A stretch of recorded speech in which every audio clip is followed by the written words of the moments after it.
This is the Wenning Strength Podcast, brought to you by Wenning Strength and Wenning Strength Media. For printed copies of match training manuals, custom equipment, online coaching and analysis, and information on upcoming seminars, go to wenningstrength.com. For DVDs, digital downloads, and digital copies of all of Matt's manuals, go to wenningstrengthmedia.com.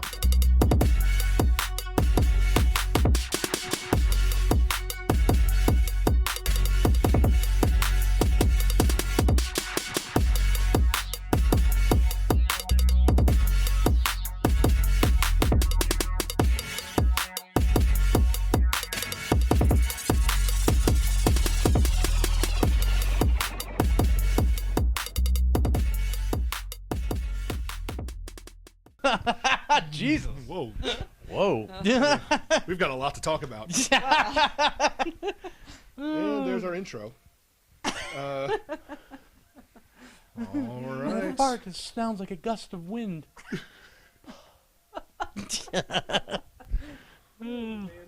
All right. Once again, coming to you live from Ludus Magnus in Columbus, Ohio. This is the Wenning Strength Podcast. I am your producer, Chris, and I'm going to hand it over to the host, Matt Wenning.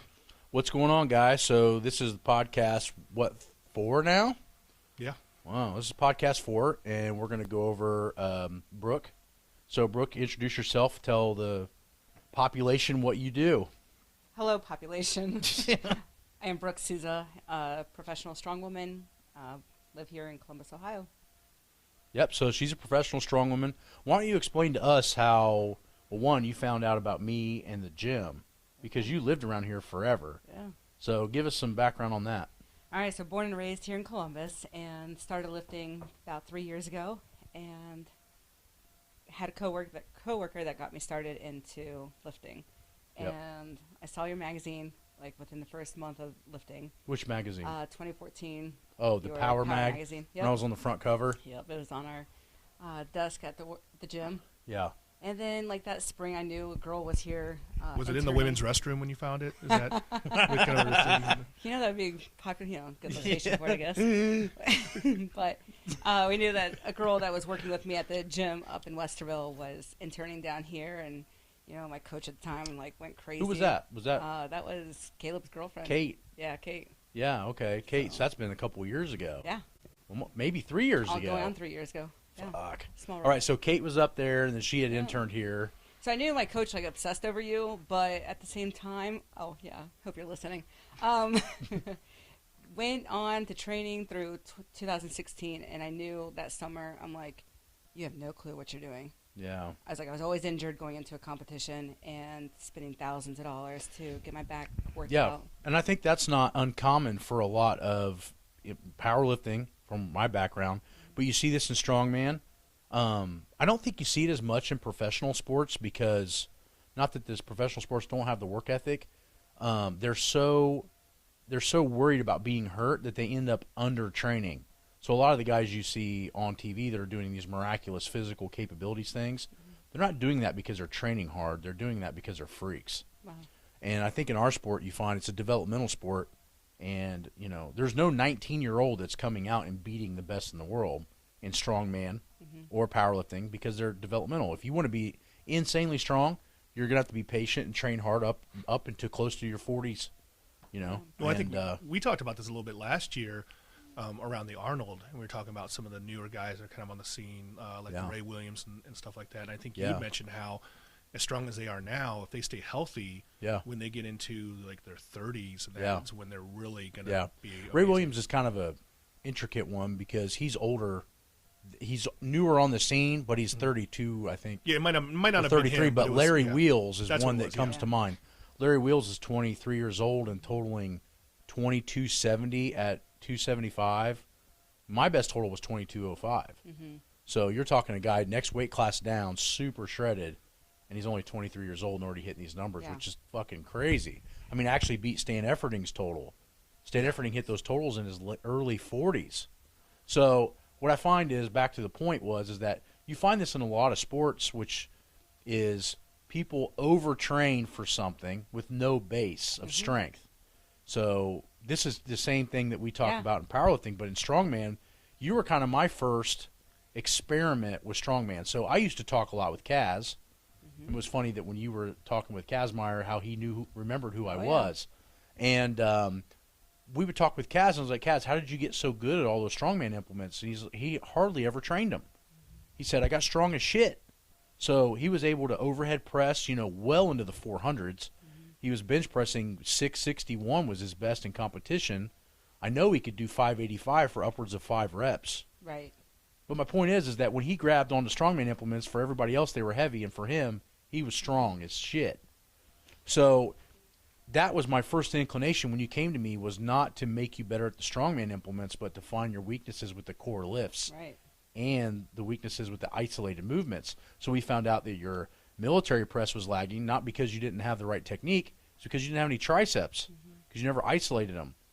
So the strongman events work multiple muscles, but the weakest link is still the weakest muscle. Right. So that summer we were just training main events and trying to keep pushing me to get to the stage, back to Arnold again, and 1 rep max all the time. So, and pretty frustrating. So I went to Louie first and interviewed with him that summer, and sure got the crap chewed out, because I went and checked him out without letting my previous coach know. Yeah. And I was just like, well, I knew coming back from World's Strongest Woman 2016 that we have everything at our fingertips here in Columbus. Yeah. And I'm like, we got the best. So then I started, that was September then, met with Louie in July, came back, and I just started interviewing people. All right, who do I go to next? And then when your name came across my list next to come down and talk to, that was going into November. Yeah. And I went and checked with 5 people from across the world, if they knew who you were first. Yeah. Really to know your records and what you've accomplished without being injured was huge for me to actually settle down and okay, do you have, I remember asking you, do you train anybody that's done strongman before? Yeah. Okay, I got to get ready by, March of 2017 for, the pro show. Yeah. And, can you get me stronger? And I'm like, and I think it's impressive that she came here even after doing the FBI background check on you. Right, which even is after that totally bad, because, although you can train with me, I'm not allowed within 1,000 feet of a school. Yeah. Yeah. So or I used to work. Yeah. Or morgue. I think the biggest thing was I needed to know that I could trust the next person I would work with, because I knew where I wanted to go, and I was on territory that's never been touched before for women. And well, how about without going into specifics with the people you'd worked with previously or worked out with, what had you found lacking in some of the other in your previous workouts or workout partners or workout routines? What? And again, you don't have to name names unless you want to, because that would probably generate some hits. I mean, but no. No, but you know what I mean. Why did you keep looking for, what weren't you finding in your previous relationships? Well, let's see here. I mean, we were training 6 days a week, and when I went out to World's Strongest Woman, people were like, "Why aren't you wearing a belt? Here you just pulled 611 pounds or whatever, 596, I think is what it was." And they're like, "You did that without a belt." I was like, "Dude, I've been deadlifting twice a day for 6 days a week for the past, year." Yeah. And I mean, watching or seeing what she was doing and just having her write it on the board the first few times she came here, I was in utter shock with how she was able to even maintain this type of volume. Because it was almost like the first time you see a Smolov or a fucking, one of those Russian programs. Mm-hmm. You look at it and you go, this is going to fucking kill somebody. Let's squat 30 days in a row. But our accessory work was maybe 2 exercises, 3, and it'd be 2 sets of 15.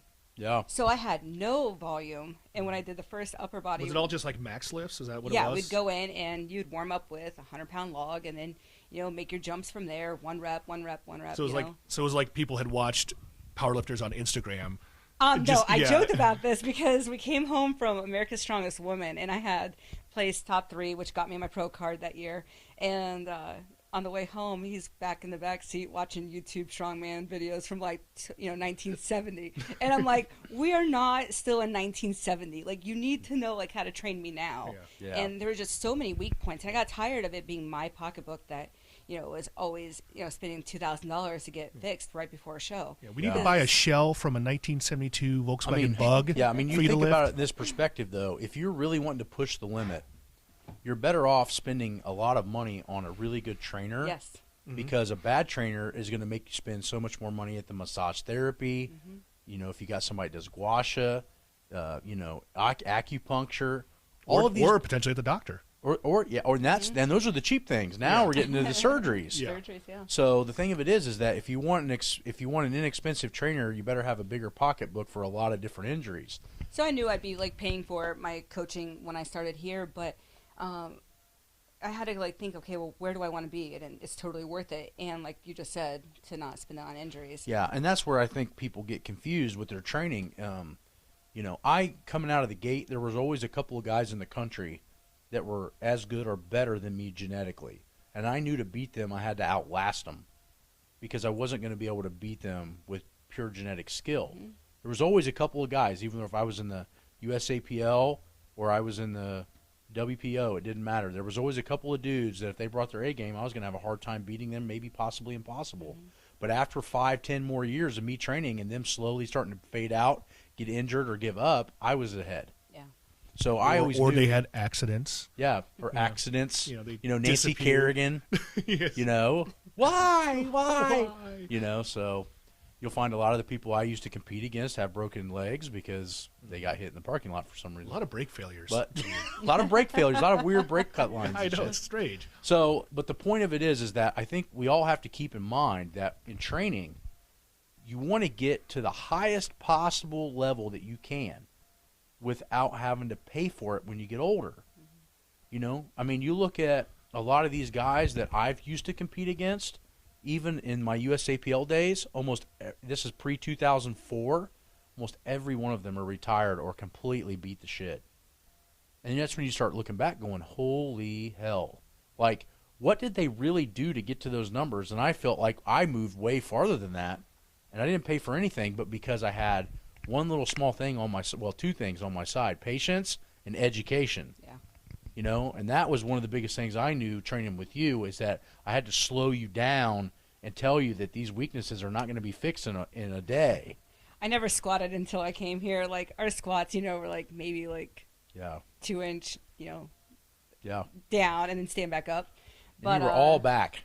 So if you want to see genetic prowess of the strongest lower back I've ever seen on a female, just watch Brooke's old videos of her squatting because it is a full-blown Steve Goggins good morning. And it was like, 185 pounds, and I'm like, I'm the weakest person here. Like, It was a rude wake-up call when I got here. So yeah, she needed more hips. Your hips were tight and weak, insanely strong lower back and quads, some of the strongest I've ever seen on a female naturally. Would you say it was a Hootie and the Blowfish squat, or where was it squat? Like maybe a Matchbox 20? It wasn't a Hootie squat. It was just... Not like Rob. It was just so awkward and so many strengths and so many weaknesses. So it wasn't... It's just, I've never seen anybody have a stiff-legged deadlift or, or a good morning style Paul Anderson squat that strong. So not naturally. Even the typical weaknesses that you usually see out of people. Kind of a weird mix. It was the same weaknesses in the hips, but the amount of strength that was already built in these other parts were so advanced that it was just like, holy shit. Like, you don't see too many girls that can crawl under a squat bar and then just do like 455 to 500 in a good morning. And stand up with it. And you're just like, okay, well, I know we got some major technical issues we got to work on. Yeah. But this is a whole different plan because most of beginner lifters that you see do that with 100 pounds. Mm-hmm. She was doing it with close to 500. So how do you and maybe you're about to get into this, so how do you approach that differently? How do you approach her differently from, say, a standard client, even a standard client with an athletic background, somebody that's kind of strong, a woman comes in that's kind of strong but doesn't have that same level? How do you the first thing I realized was that she had a lot of low repetition strength, but because she did 1RMs, she did 1RMs to train pretty much completely fucking retarded, is I had to build her GPP or physical preparedness up by increasing her volume. So what I did was I made her do our warm-ups. So she was doing 4 sets of 25 with a belt squat, more hip-dominant technique. And what was that like, Brooke, when you first started doing that? Oh, my gosh, when that machine showed up, because it wasn't here when I first started. Well, I can tell you what happened. It was fucking 30 degrees here in Columbus, cold as fuck. She's over turning down the thermostat because it's 60 degrees in the gym. It's too hot. I remember it differently. And you are I remember pouring sweat. Sitting on the bench and just like, oh my gosh, rocking and like my back's not gonna like. So you and Rob had pretty similar starts then. Yeah, I mean she was sweating. Her heart rate was insane. Her breathing was insane because I wasn't letting her rest in between sets. And they weren't 1RMs. They were 25 reps. Yeah. So the first thing I did was focus on her conditioning and then pick the muscles out of the max effort. Use the max effort work as an assessment tool. So she likes to use it as a competition to beat her former best, which now we have enough exercises built up that we can try to pick an exercise. And now we have a record, though. So if she's done, say, the camber bar squat to a low box for 300 for 5, well, we know we got to go 315 for 5. Now we have enough of those exercises to do that. But what I started to realize at first is we had to use the main lifts as an assessment tool to make sure that we were attacking where her muscle groups weren't firing. So if she squatted and leaned over like a good morning, I knew that hamstrings and glutes had to be the primary factors in her accessories and then the next workout in her warm-ups. So it's really the same thought pattern as a normal client. It's just you're dealing with a higher strength level. But you're also dealing with a conditioning level that is really odd to do because she can do more weight for more reps, but she can't recover from it. So we had to build that up. Now you do like 315 for 25 on the belt squat before you squat. But first, when we first started, just the frame for 25 was wearing you the fuck out. So we were dealing with like your quintessential strongman and powerlifter, which is I'm good for one and I'm not good for much else. So once we built that up in the right muscle groups and the endurance in the right muscle groups, her body was able to fucking start doing things not only stronger, but the technique changed. So if you really want to change technique, you got to attack weak points. Yeah. Because if you squat like you have no hamstrings, chances are you don't have any hamstrings. If you start building those hamstrings up, your squat form will change automatically if you're being, very anal with the form. So that's what we did, and that's what started to fix her. And then I don't know how much stronger you could tell people what your strength levels went from that point, that philosophy of training your weaknesses. How much stronger was your log press? Went from 190 and just about locked out 245 in a year. Yeah. So we put on 60 pounds on the log press. Bench, I can't even keep track with bench. That all depends. And then, like I said, didn't really squat before coming here. And then my deadlift, I was sticking at like 335 pounds July 2016. And now, again, we don't know what one rep max is, but I know you pulled somewhere around 535 with the axle bar here. Yeah. So. Yeah, so that and the axle bar that I have is solid, and it does not have bearings, and it's a pain in the ass. So we're talking going from probably a low 300 max deadlift to almost 6. Yeah. We're talking 60, 70 pounds on military press, which if anybody is familiar with the military press of standing and strict, 60 pounds on that is like 100 on a bench. It's just smaller muscles, and it's a hard area. I was super happy to press 235 at World's Strongest Woman last month because, I couldn't even see pressing over 200 pounds. I thought it'd take me a good 5 years to get that much weight added to my overhead. So we were able to put that overhead up pretty high, and then, like I said, right now what's really impressive is all of her technique on everything is getting so much better. That's what's really going to keep her in the game because she's going to be at her best, and I'd say probably anywhere from the next 2 to 4 years. But we got to be around in 2 to 4 years to do it. And the only way to do that and to maintain maximal muscle tension is to make sure every muscle is playing its key part in the movement. If you're trying to put all that pressure on one muscle group, that muscle group's not going to last very long. So that's kind of how we've changed her thought pattern. So give us some other ideas of what do you do now that you might do different for recovery? Wow. And how does it feel now, along with what do you do, and then also how does it feel different now than, say, even when you first started here? It was super hard to go from 6 days a week down to 4. Because Why? Mentally, so during weight loss, I worked out every single day for 18 months straight. So I didn't know what having a day off from working out was like. Yeah.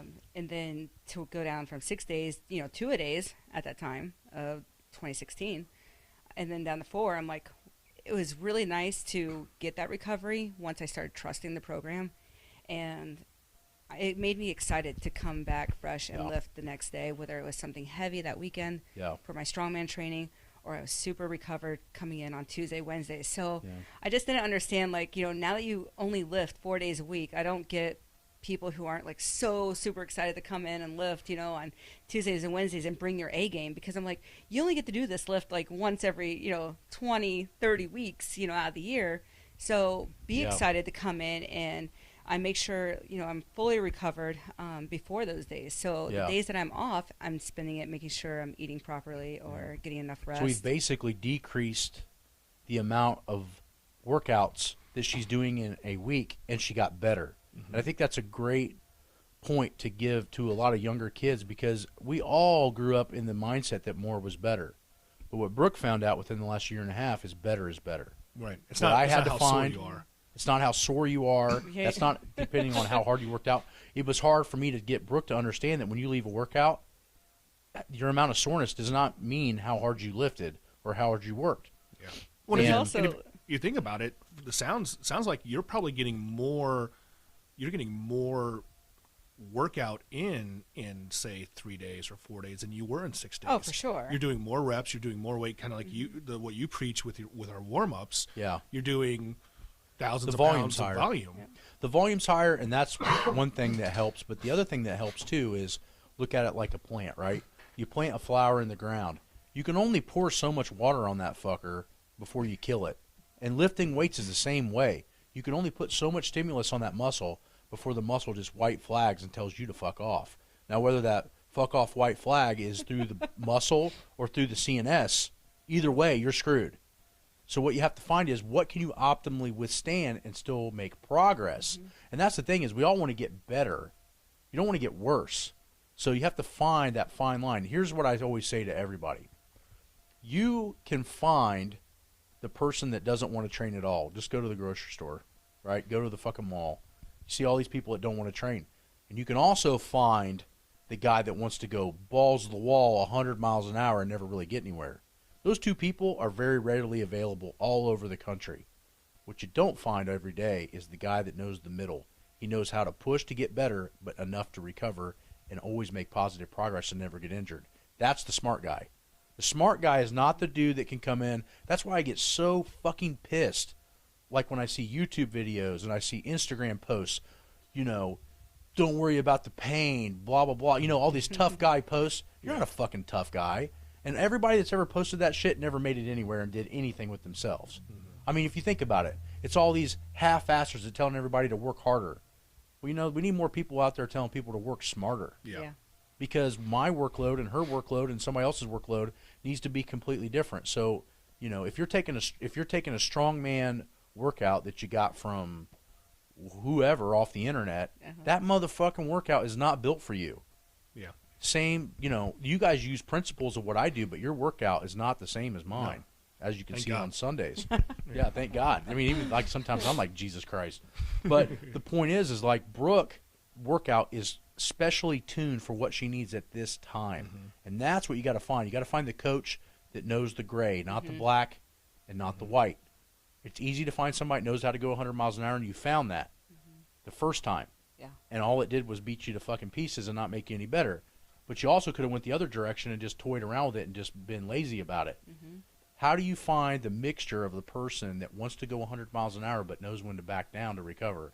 And that's why you don't find ultra successful people in strongman and in powerlifting for a long period of time, because it's easy to know how to not put any throttle on, and it's easy to know how to turn it all the way to the fucking moon. It's hard to find that middle ground where you're actually going to make progress without injury.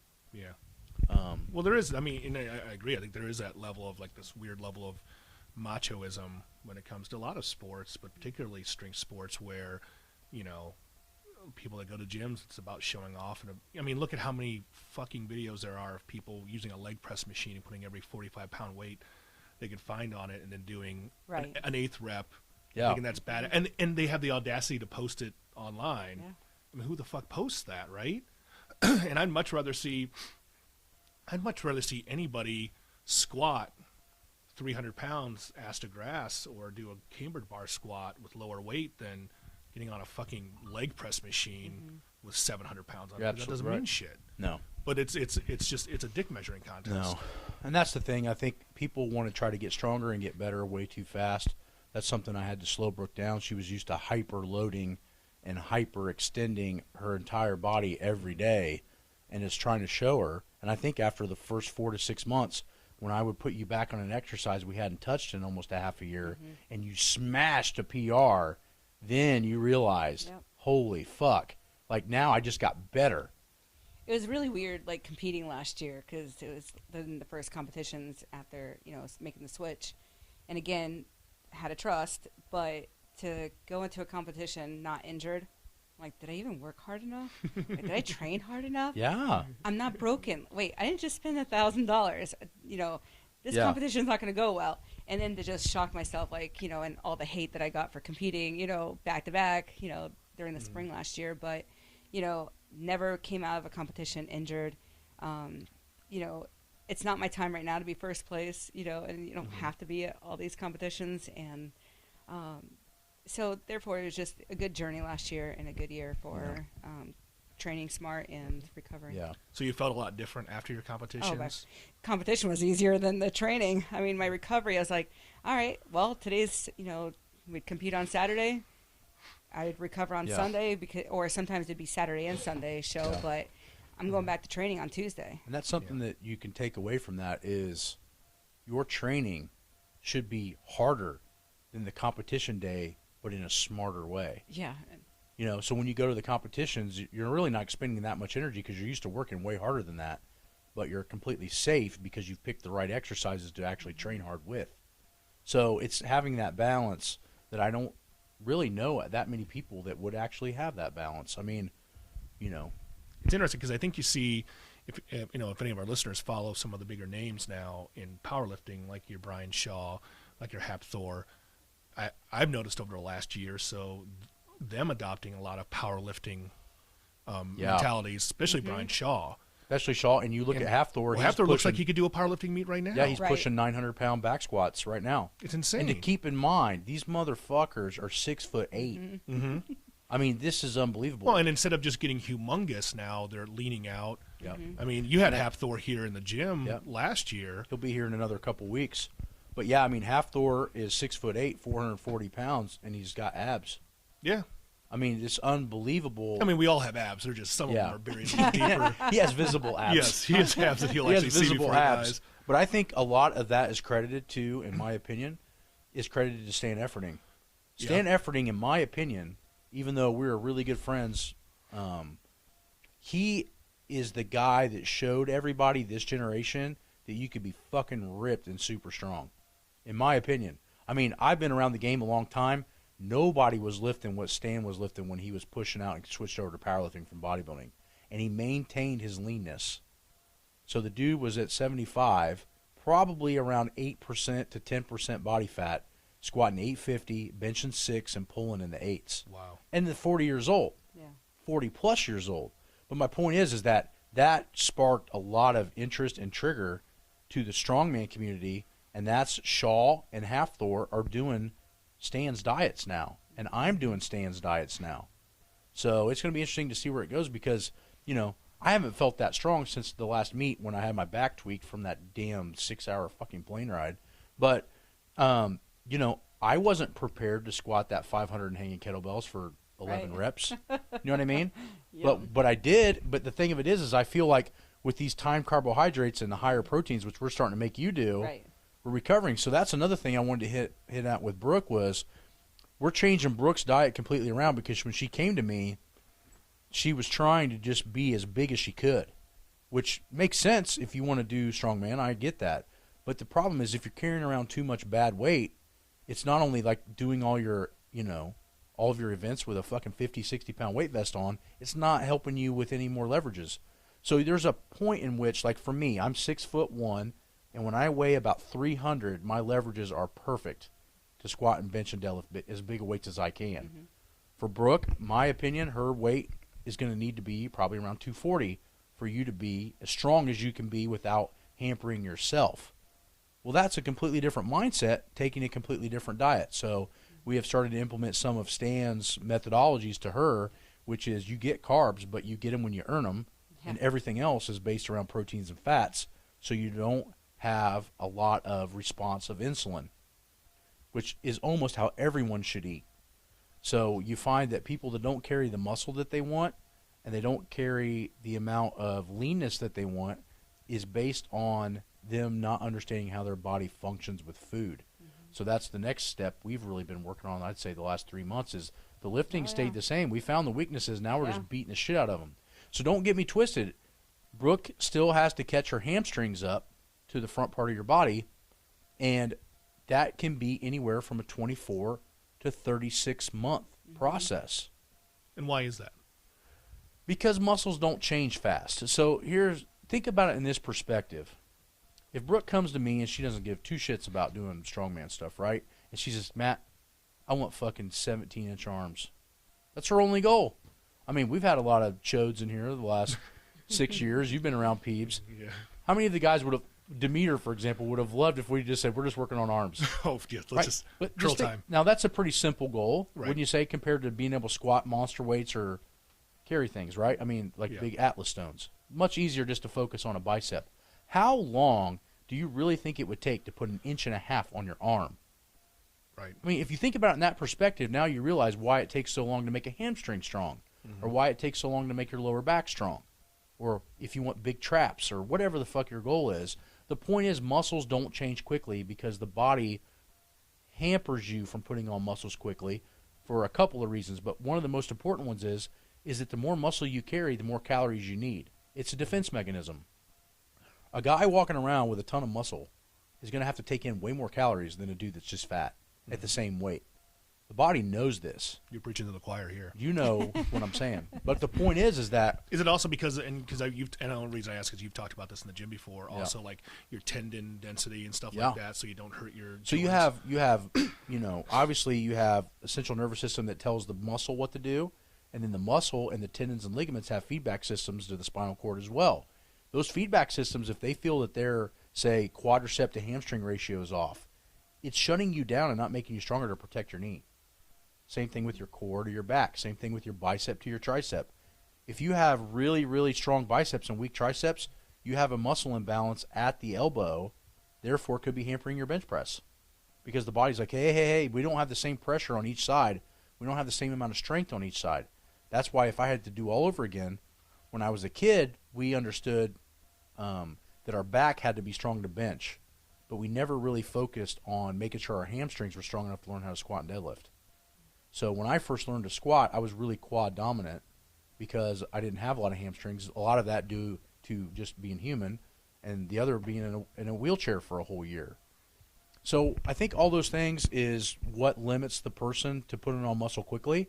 So if somebody comes to me with a weakness, it's a couple of year process to get that weakness straightened out. I mean, every once in a while you're going to have a Bo Jackson that does, hamstring curls for fucking 6 months, and all of a sudden their hamstrings are insanely strong. I've only ran into a dozen people like that my entire life. Right. So I've been training for 25 years and only met a few people. That's where I start realizing, like, NFL players, they're completely different than the normal human. I have seen guys come in here and barely be able to squat 500, and in 10 or 12 weeks leave squatting 700. Now, you show me somebody else is going to put 200 pounds on your squat in 10 weeks. You can't do that. But these guys are so crazy genetics that they can. The point is, I've only ever seen a handful of those people. So when Brooke comes to me and wants to get these things fixed, it's a long-term process, and we try to maintain as much of the strengths as we can, but we also, our main focus is all the structural weak points. And that's where her militaries went up because her triceps were the weak point. Her deadlift went up because we trained her hips to help instead of just all back and leg. So all these factors was what made her change. But now what I find the real driving point for a lot of the people I'm training for higher level shit is tweaking the diets, getting the diet straightened out. And a lot of that comes from Stan. Has that been difficult, Brooke, or what's, It actually, didn't bother me making the change at all. Like, if you're going to tell me to do something, I'm going to do it. So it was time. And good time for off-season, too, to learn better way of, eating and also seeing that my strength's not suffering. Does it, for you, is it more prep? Is it more, or is it just kind of second nature? It's second nature. I don't have to think twice about it because I don't know. It's just food. It's fuel, and it's not enjoyable to me either way. Yeah, and I'm going to come from where she was at. I had to eat everything under the sun to get big. When I graduated high school, I weighed 245-ish, maybe underwards of 250, close to 250. And when I graduated grad school, so that fast forward 6 years later of kicking my ass in the gym and eating whatever I wanted, I weighed 282. Yeah. So it took me 6 years to put on 30 pounds. Don't get me wrong, it was quality weight. Right. I was a solid fucking grad student.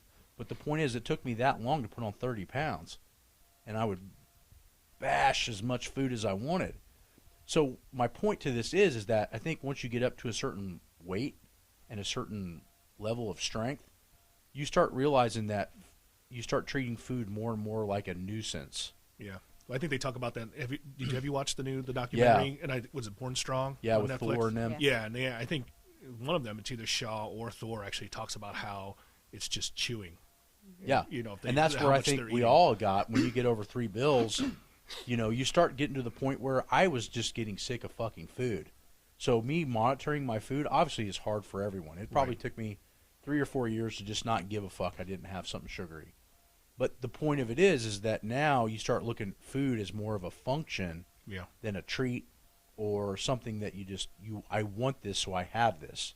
That was the funniest thing at the Arnold last year, was seeing like every time I ran into actually Thor or Shaw, they had Tupperware. But they're eating clean. Yeah. Oh, and it was. And I kind of got almost weirdly focused on it because it would be a big Tupperware, and it would just be like ground beef and white or brown rice or something. But you watch old school strongman, that started to completely change. And I think what changed that for strongman, other than this generation with Stan, was when you saw Mariusz Pudzianowski back in the mid-2000s. You have a guy coming in that's probably 10-12% body fat, and he's stomping the shit out of all these fat dudes. And he actually looks like people want to look. That's what started to make strongman popular. Strongman in the 90s, like, I love Magnus for Magnuson and all those guys. I think they're fucking legends, and I love talking to them. But Pudzianowski's the one that made it famous and made it kind of start transcending into what it is now, because people saw on TV, holy shit, that guy's jacked. It wasn't just some big sloppy dude. Well, yeah, I think you see that the difference between, say, an Eddie Hall and a Shaw in that. Like, Eddie Hall retired after finally winning because he himself has said that if he's going to fucking die. He maintains the body weight he's at now, he's going to die. And that's the other problem is you're going to have a shorter lifespan if you're pushing to something you're not intended to be. So I think that the guy you were just talking about, I can't remember his name. Hall. I think Hall naturally probably should weigh about 240. Yeah. And he's trying to weigh 400 to keep up with these guys. Fast forward to Shaw and half Thor, those fuckers, if they never lifted or did anything, they'd still be 6'8", and they'd still be at least 330, 50 pounds. Yeah. They're only pushing their body another 50 pounds farther than where they would be anyway. Right. But Hall was naturally a smaller dude that got fucking huge, and not always all the way in a good way. Well, that's why you see him in some competition, like the Britain's Strongest Man with an oxygen mask on. For instance, you just ran into Kaz. Yeah. He talks to you a lot. Talks to me a lot. You ran into Kaz. Kaz is almost 70 years old, and he's still big. Oh yeah, you know what I mean? Yeah. But if you look at a guy, he told me at the Arnold last year to get the fuck out of his way. Yeah. And it was a highlight of the Arnold. Yeah, like I was just standing. I'm standing there trying to work, and he literally just walks up, move. All right, and I couldn't. He goes, get the fuck out of the way. I was like, yes, sir. Yep. I was like, this is a highlight. This is great. Yeah, but my point is that he was always naturally a fucking huge guy. Yeah. But you look at a guy like Dorian Yates. If you saw him now, you would have no clue that he was what he was. Yeah. Eddie Hall is like a Dorian Yates. He is huge. But if he doesn't get that weight down as he gets a little bit older, it's going to kill him. Well, they show pictures of him kind of before, on both those documentaries on Netflix. And it's like 100 kilos. Yeah, he's 220. What is it, 4 stone, whatever? Yeah. But no, and he's a decent sized dude, but he's not 400 pounds. No. He's like 220, 230. He got some muscle. But the point is, when you go from 220 to 230 to try to weigh 400, and you already weigh 350, and now you're trying to weigh 410 or 420, no big deal. It's just you know what I mean? Genetically, Eddie was never supposed to be that big. Yeah. And that's why I think I've had good knees and good back. I mean, obviously I train really smart. But I think a lot of that reason is because I was already big jointed anyway. Like, I had big knees. I had big elbows. So when I was a kid. So the point is, I didn't try to be something I'm not, That was my only really big disappointment. Did you probably watched the documentary too, right? Oh, yes. That was my biggest disappointment of that documentary. Is at one point they actually have all of them over at OSU Medical, and they're going to take them through, but then they don't follow up.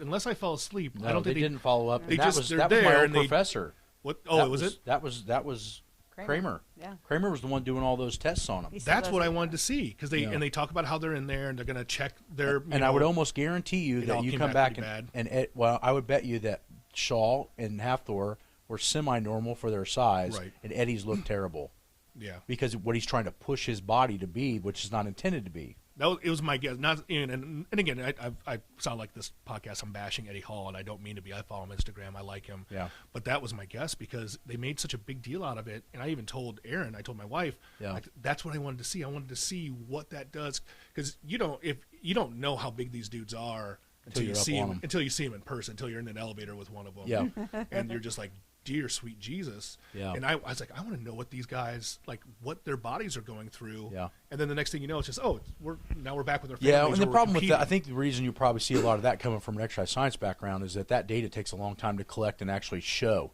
Right. And that's where you're not going to be able to get that done in a show. Yeah. They would have to do a follow-up on that.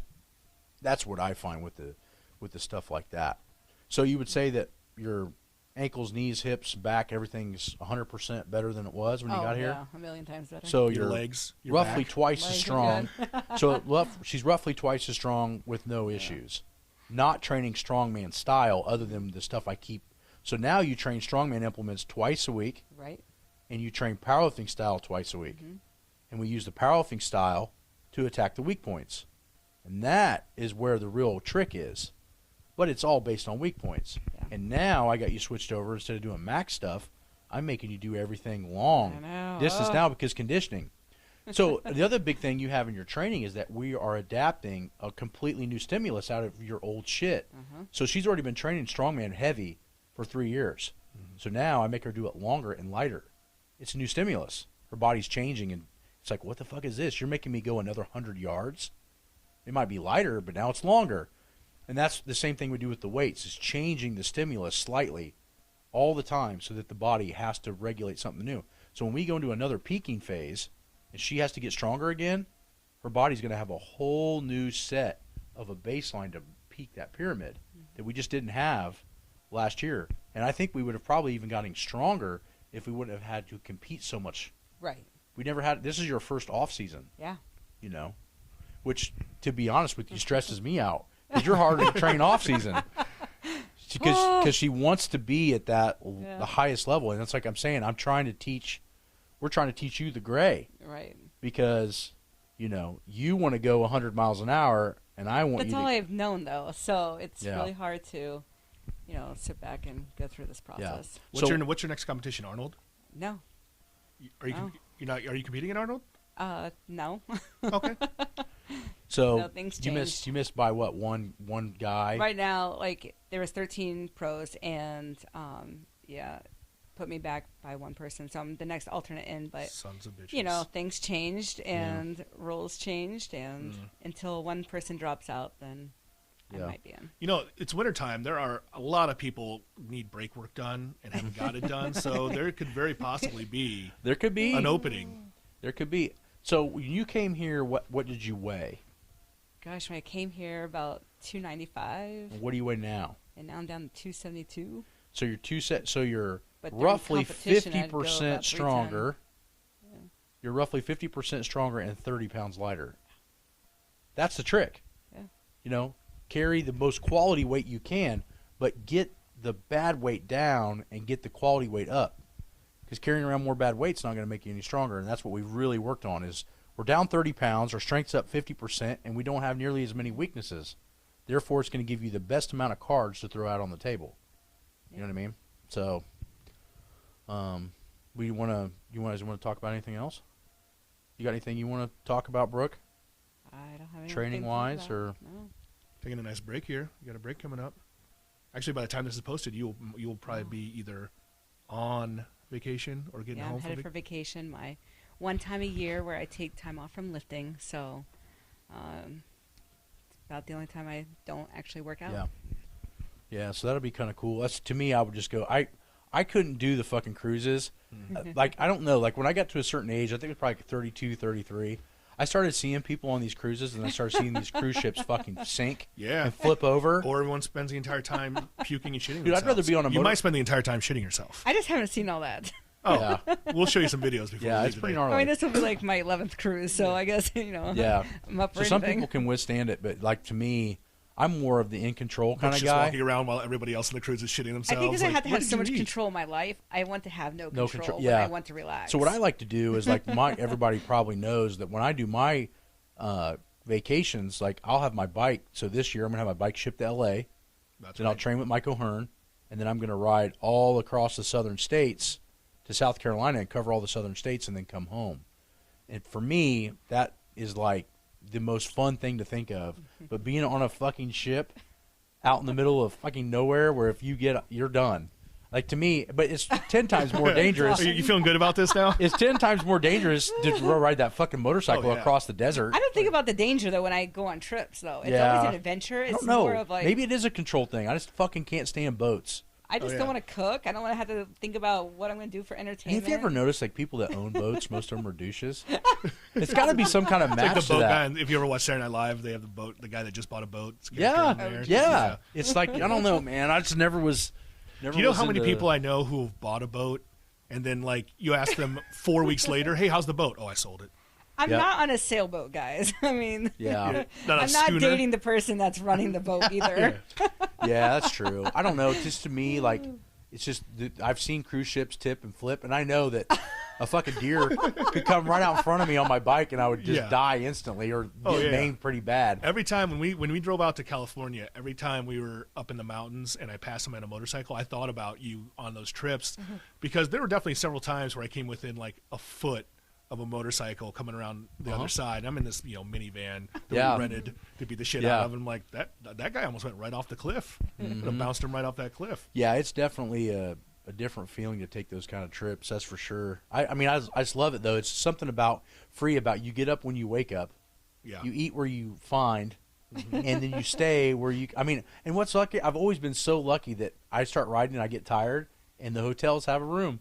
Oh, but I mean, could you imagine, like? Oh my god! Because I didn't know if you booked all the hotels at every stop, and I wouldn't want to be forced So I to cowboy get to... the shit. I literally, when I drop off in Vegas, the only schedule I have is when my plane arrives and my bike's at the fucking Harley store. Everything else is like up in the air. I can't do that. See, I'm somewhere in between. I can't be on a boat. I can't be stuck on a boat. Again, I'm with Matt. I've seen too many of them flip over. Yeah.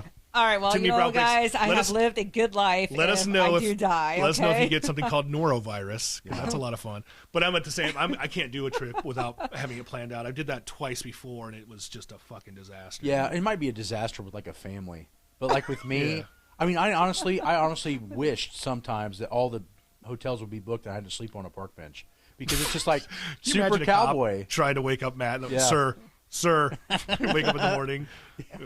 Stand up like Frankenstein. We had a report of a shaved grizzly on a park bench.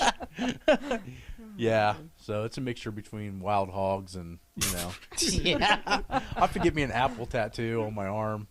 Where'd you get that from? Oh, what did you say, the gallery or something? He said, I got this one at Leavenworth. So where's the cruise going to go?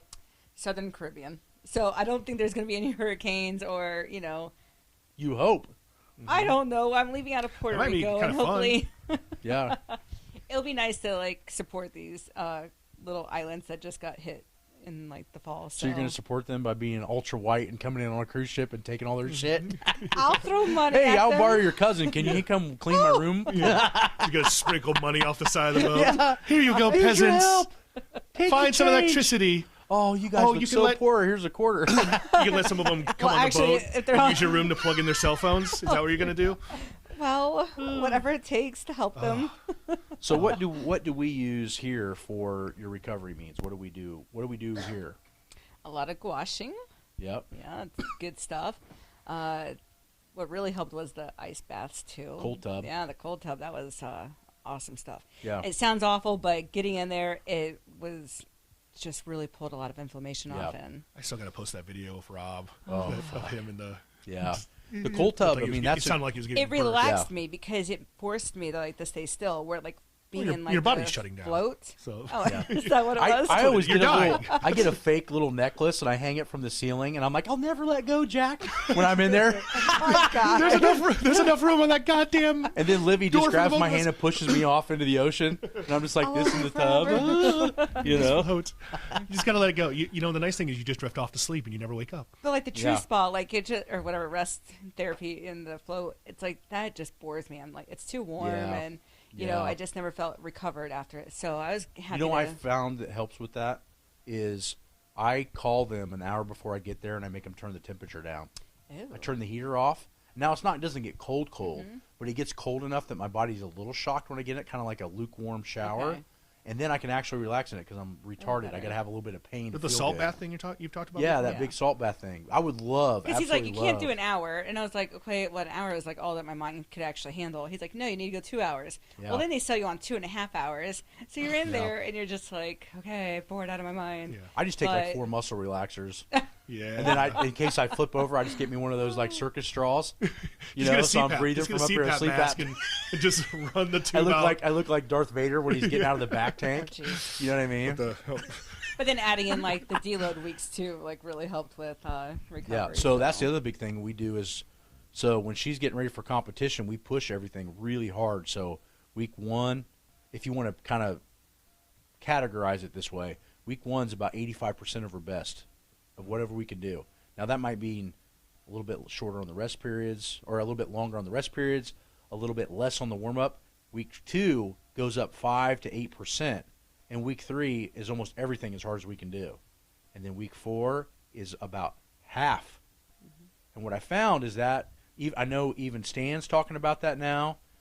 Everybody that I've known, Charles Poliquin, we've all found it by default, which is you only can train balls to the wall 3 weeks in a row, and the 4th week has to come down. Yep. The mechanisms for that, and I think people are still slightly unsure. I think it has a lot to do with just overall central nervous system recovery and the body's ability to actually put enough water on the plant or stimulus on the muscle and then back off to let it heal itself. So I think it all comes back down to making sure you have enough stimulus to grow, but not too much that the body starts throwing chemical or physical white flags where it's like, I surrender, I give up. It's kind of giving it just enough. So I find that your training should be thought of as putting one block down on the wall every day until you build the whole wall. And then with that in mind, making sure that the recovery is the mortar in between the bricks. If you don't put, you can't just put brick to brick. It's not going to be very strong. The mortar in between is the recovery. And then the bricks are the training. So I think your bricks can be about 3 weeks and your mortar has to be 1 week. That makes sense. Something of that nature. But I think we've all experienced that and felt that at the pro level. Stan's talked about it. Stuart McGill has talked about it. I've talked about it forever. That was something I didn't learn from Westside. We never used a 4-week wave. I can't even honestly tell you how I figured that out. I don't even remember. Maybe you just needed it in your training and it worked. Yeah, I think I just felt like if I could go week 4, but then by week 5 or 6, I was fucking hitting a wall and almost getting fluish. Yeah. So then I just said, well, maybe I'll put a little bit less here. Then all of a sudden that fixed it. But I could not remember. That had to have been at some point when I was off on my own. Yeah. So what are some goals you have for the next year? Get stronger, Yeah. get faster, get Yeah. leaner. Yep. You Repetitive. gonna do any other comps? There is nothing out there right now for me to compete in because as a pro heavyweight, I can't compete at any amateur show. So the Like lightweight the Olympics. pro girls can go as a middleweight amateur. Middleweights can compete. Middleweight pros can compete as a heavyweight amateur, but there's nowhere for pro women. Nice. What's the? So, I mean, and I'm sure there isn't. What's the reasoning behind that? because we're pro women, we got a pro card, so you can't just go compete with an amateur who's trying to get to like nationals or. What if it were like, Donald. can you still do, let's say, like an event where, like a exhibition event or something like that? As long as Yeah, it's I've not been a invited competition? to, West Virginia has me out a lot of times, and Kentucky. Yeah, be The careful guys down in West there. Virginia. Ooh. Oh, Get the guys in are there, great get in down there. there. You're that always support you always coming. get so comfortable with a large smile when you come back from West Virginia. Oh, jeez. I think you have some family connections there or something. Paul? You're my sister. Or you don't like me anymore? Is it because you don't think I'm your sister? So I do a lot of that, but again, like, and a lot of things with Arnold, block parties. But, you know, it's also how much energy should I spend doing that kind of thing if I'm trying to get, you know, my other lifts up. True. And Matt talks about, like, just, yeah, okay, is that going to matter, you know, next year or winning World's Strongest Woman one day? Yeah, that's for sure. So you got to be careful on, like, how much energy is spent doing goofy things like that. So just a few, like, questions. What would be, like, what is your favorite food? Steak. Okay. What time do you usually go to bed? 9:30, 10 o'clock. So, I mean, almost everybody that I know that's super strong all share the same, almost like the same bedtimes. Yeah. Like, Eddie goes to bed at like 9:30, unless he's staying up looking at weird shit and sending it to me on my phone. Yeah. Which there's definitely some times where he's still up at 11 o'clock. because I know you know that. Yeah. He's sending me, oh my God. I don't know where he finds this stuff. But the internet is a dark and dangerous place. But that was the one thing that and what time do you usually get up? 6:30. Okay. Earlier so about than I like now. 9 hours. Yep. Then you take But naps. then I get naps in every day. Oh, God, I wish. So if you think about it in this perspective, if Eddie Cohen's saying that he sleeps anywhere from 9 to 11 hours a day, with naps included, I've said that for years. Brooke does that as a World's Strongest Woman pro competitor. Seems to be a direct correlation with super strong and sleeping. So if you think that you're going to get super strong on 4 hours a night, you're fucking retarded. And it's but not being, like, selfish or lazy. It's like you really need that recovery time. But when Stan started helping me with my diet, the first thing he listed on the email he sent me to start getting me all this stuff, sleep. It wasn't food. So you're thinking, oh, I'm getting a diet. First thing he sleeps, and he's like, sleep. I'm like, well, shit, I already get like 12 hours a day, so that's fine. He's like, oh, yeah, don't worry about that. But you'd be surprised at how many people don't make their progress because they don't get enough sleep. Right, no matter what goal you're going for. So what do you take to help you with your sleep? So magnesium. Oxycodone. Yeah. No, I really realize, like, magnesium helps a lot, taking at dinner and then before bed. Yeah, so what we do is her bioprint, you know, from Charles, metabolic analysis, and found out she was magnesium deficient. Mm-hmm. So now we load her with about 750 milligrams at dinner and then 750 milligrams before bed. Remembering that if you don't use glycinate, you're going to shit your pants. Right. But if you use the right magnesium, it actually turns the brain and the muscles down to actually recover. And making sure you shut your phone off Wi-Fi too. So we went over, you know, if you guys, another tip is making sure that your cell phone service is shut down because it actually affects brain waves. They got studies all over overseas. But when we went over to Prague and did those classes, it was amazing the shit we learned. So now I turn my phone off after about 9 o'clock and don't let it mess with my head at all. I never thought about that. It's nice because, like, you don't wake up like that 2, 3 o'clock time in the morning, you know, wondering, oh, let me just check my phone real quick. Or also the magnesium just helps sleeping through the night. Yeah. What else do you do for that? Anything? For sleep? Well, let's say like nutrition things. Nutrition things. Oh, I just eat the same thing every day. Yeah. So I hate eggs, but I know it's good for me, and yeah. I understand, like, not forcing yourself to eat something you don't like, but, you know, I hate reverse hypers, but I do them because they're good for me. And so, you know, we're just so spoiled that's here. a big thing, I think, is what I noticed that people like Stan and me within the last year or two, or maybe even 3, Brooke now, is that you have to get comfortable with eating the same shit all the time. Mm-hmm. It's one of those things, it's like clockwork. Yeah. You can only really figure out your diet if you eat the same shit all the time. So you can make small tweaks and then play with it. But what I find is people always are looking for a way to make something taste better or feel better or like, oh, well, I'm going to use this almond wrap instead of this wheat flour wrap. It's still a fucking taco, you dipshit. Exactly. You see what I mean? But you need to learn what you eat and trade it off for function. And nobody wants to sacrifice, you know, the taste, you know. Yeah, we all grew up to eat for pleasure. Yeah. Mm-hmm. And I think that was a big transition. I still love me some PB&J. Yeah, I mean, shit. I haven't had a PB&J in so long. Time. Oh, you're not missing anything. But you know how it's good. I found out how important it was to grow up that way, which if there would have been anything I could go back and change in my childhood was when I would sit down and talk with Charles. Charles's dad, Paul Quinn's dad, was a butcher. And so all they had was leftover cuts of meat and had it all the time. Nice. So that was his cheap way of eating expensive fucking calories and proteins. Well, by the time he's 16, 17, he's already into lifting weights, and he's the leanest guy in his whole class because he has meat for breakfast, meat for lunch, meat for dinner.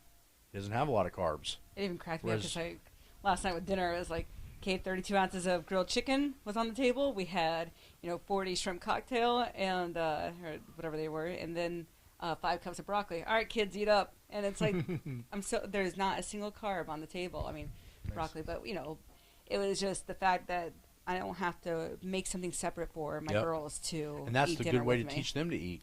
We're trying to do that with my kids because Erin and I are eating healthier now, and we're trying to get them away from, the mac and cheese and stuff like that. And see, it was so nice. There was no monsters. Like, where's the hot dogs and macaroni and cheese or the chicken nuggets? They're not looking for the pasta to go with dinner. It's I can lay it out on the table and everybody was happy, even the cat. Yeah. And that's definitely the way I was raised. We had literally every dinner was a meat, a potato, of some kind, and corn for my vegetable. Yeah, and then a vegetable, which was probably like sweet corn or something.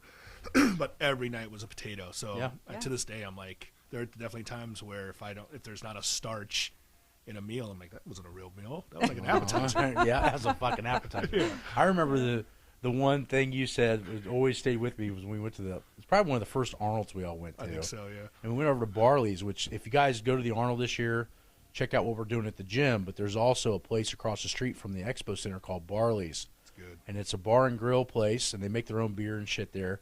But they have some amazing fucking wings, smoked wings. But they also have amazing Bavarian pretzels. And we got Bavarian pretzels and beer cheese, like 6 fucking orders of them. And there was only like 8 people at the thing, so everybody had like 4 fucking pretzel sticks. And people's just going berserker on this shit and like using like almost a half a thing of this big cup of beer cheese on one pretzel. And who was it that said something to you? It was somebody said like, dude, what the hell? Do you want some pretzels with your cheese? And what'd you say? I said, look, we all know the pretzels are just a delivery mechanism for the condiment to the cheese.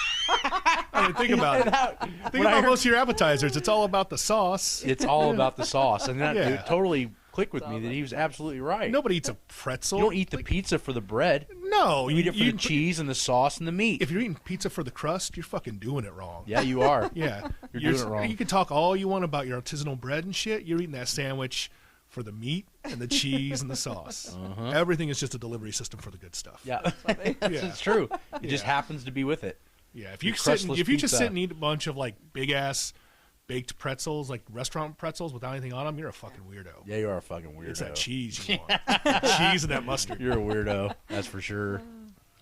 Well, I think that is probably good for this episode. I like it. Yeah, that's good. Well, thanks for having me on. Yeah, no problem. All right. Awesome. Thanks, everyone.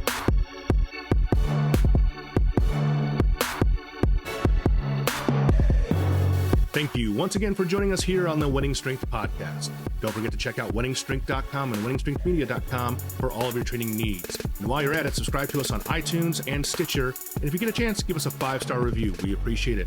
We'll see you next time on the Wenning Strength Podcast.